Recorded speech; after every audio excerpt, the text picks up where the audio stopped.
People should be able to speak in normal conversational tones within a distance of 6.5 feet or 2 meters. In the average data center, however, workers are often bombarded by excessive noise.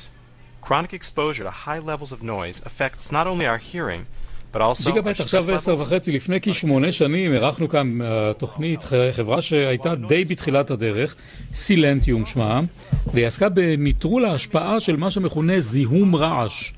מאז עברו לא מעט דציבלים במרחב, והזמנו את יואל נאור מסילנטיום לשמוע מחדש בתחום. שלום לך יואל. שלום וברכה. בקש יפתור לך את המיקרופון ואז גם נשמע אותך טוב יותר.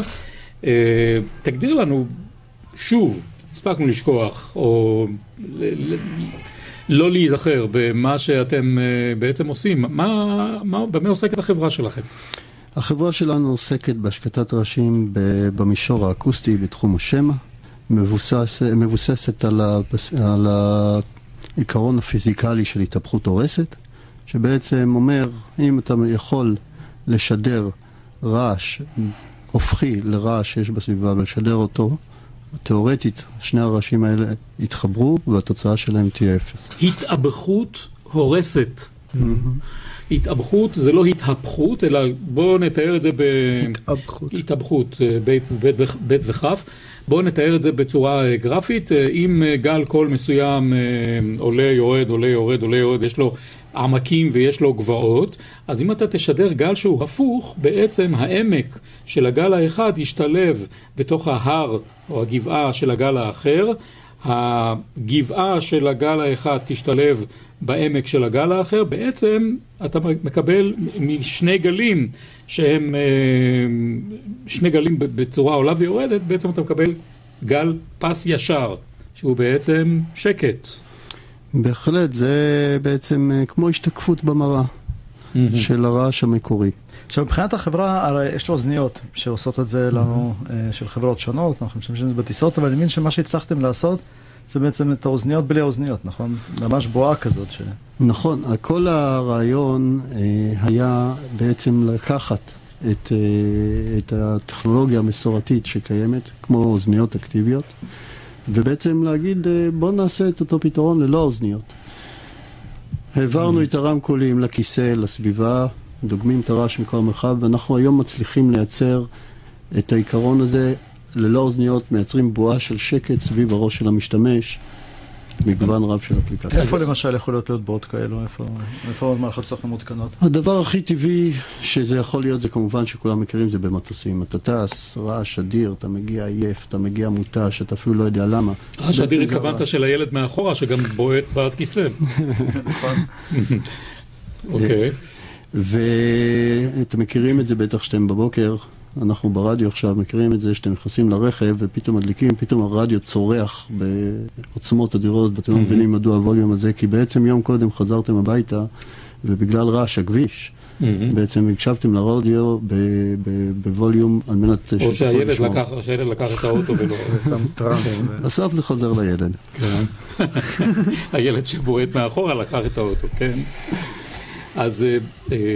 אז בעצם מה שהמערכות שלכם עושות זה קליטה של, באמצעות מיקרופונים, קליטה של רעשי הסביבה ושידור באמצעות רמקולים של ההפך של הרעשים האלה. בדיוק. תחשוב על זה, מבחינת רעש, תחשוב על זה שאתה עכשיו צולל מתחת למים ואתה בעצם כולך מוקף במים. אז בעצם בחיים, ביום יום, ברכב, ברכבת, במטוס, אפילו בבית, אתה בעצם מוקף במים של רעש. ואתה צריך לדעת להבחין ולדגום את הכיווניות ומאיפה הם באים וליצור מצב שבעצם לפחות לסביב הראש שלך קצת יותר יבש. ואם רוצים לדבר עם מישהו, אז נניח נראה מישהו מולנו, הוא ידבר, פשוט נראה אותו רק עושה עם השפתיים ולא נשמע אותו? הלוואי, אז הייתי יכול לשלוט בהרבה דברים שאני לא רוצה לשמוע. לא, דיבור זה דבר שהוא לא פרדיקטבילי, לא ניתן לחזות אותו. ולכן אנחנו בעצם מסוגלים לטפל ברעשים שאנחנו מסוגלים לחזות אותם. אם הייתי מסוגל לחזות מה עומדים לשאול אותי היום כשאני אחזור הביתה, אז זה היה טוב, אני לא מסוגל עדיין. עכשיו, מה לגבי רעשים אחרים שהם לא דיבור?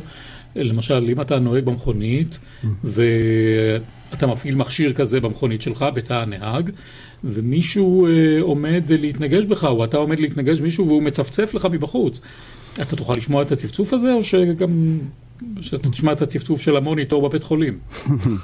אז קודם כל בהחלט כן, כי אנחנו משקיטים, אנחנו לא מבטלים אותו לאפס. בנוסף, עצם זה שאתה מוריד את הרעש ברכב, כמו רעש הכביש, רעש המנוע, אתה בעצם מאפשר לאותם רעשים שבאים מבחוץ, שאותם אני לא דוגם באופן ישיר במהלך כל הנסיעה, הוא נקרא רעש פתאומי, ההפך, אתה תשמע אותו בצורה הרבה הרבה יותר ברורה, ואתה תהיה הרבה יותר ערני. אבל זה לא רק לעניינים כאלה, עד כמה שהבנתי ממך בשיחה המקדימה שלנו מעיון באתר שלכם, אני מבין שאתם גם מתקינים מכשירים כאלה להפחתת רעש או לביטול רעש, גם במכונות. כן, רעש הוא בכל מקום. רעש הוא נמצא בבית בקולט עדים, שם אנחנו משקיטים אותו בתוך המקור, בתוך הקולט עדים. בעצם כל המהות של המוצר הזה הוא לשאוב אוויר, כדי להוריד ולהשקיט אותו, היית בעצם צריך להתקין משהו שיחסום את הרעש, זה בלתי אפשרי. אותו דבר אם תחשוב טורבינות גז, למשל אנחנו זכינו בפרויקט נהדר עם קרן ברד, שבעצם תומך בפרויקטים בין חברות אמריקאיות לחברות ישראליות. שמה... לבריאות. שמה בעצם כל הרעיון של השימוש בטכנולוגיה היא להחליף את המשקטים הקיימים שבעצם חוסמים את האוויר, את זרימות האוויר בטורבינת הגז, במשקטים אקטיביים שמאפשרים יותר חופש לתנועת האוויר ומאפשרים להם בעצם לייצר חשמל יותר בזול. בעצם נוכל בעתיד, אתה אומר, לקנות מערכות שכבר יכילו את המערכת שלכם בפנים, ואז פשוט מערכת שאנחנו רגילים שהיא רועשת, נקנה אותה ותהיה שקטה. האמת היא שאתה כבר יכול. היום יש לנו מוצרי קונסיומר, כמו הקולט עדים שהזכרתי. אנחנו כבר מותקנים בהרבה הרבה רכבים. אנחנו כבר בתוכניות לייצור המוני ולשילוב הטכנולוגיה שהוא ברכב. בעבר היה ידוע, היו חברות אחרות ששלטו בשוק ההשקטה, הורידו טון בודד מאוד, אם אתם מכירים את ההרמוניה במנוע דיזל וכדומה. סילנטיום היום היא החברה המובילה בתחום הזה בעולם, אנחנו משקטים את... פה באמת רצית להגיד, יש לנו עוד דקה? דקה זה אתה מגזים.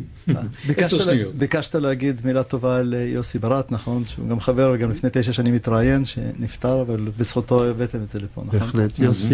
יוסי אחראי על ההקמה של החברה, על הרעיון, על החזון, ובעצם לאן שהגענו היום. אנחנו היום בנקודת הפריצה הרצינית, הכי משמעותית של החברה. נפתלי, עוד חברה שגילינו בג'יגאבט, והצליחה. אז תודה רבה לך, יואל נאור, מנכ"ל חברת סילנטיום, על השיחה המעניינת. תודה רבה.